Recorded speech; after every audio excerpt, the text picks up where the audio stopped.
Jabang bayi mo noto sawah kate apik emen mo. Ngomong-plemplah kaya ini gambar-gambar ning pemandangan mo. Iya wae ya jatah ya ngene iki rasine.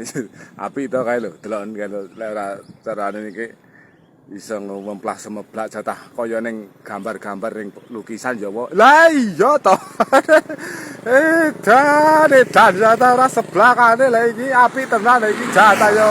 Yo lek iki no. Wes ora mbuak belas molek aku no lah. Iki bocah iki lek semene iki jatah semedeng-semedeng. Cara anu iki lek cara omongan ngono sik mampu mo.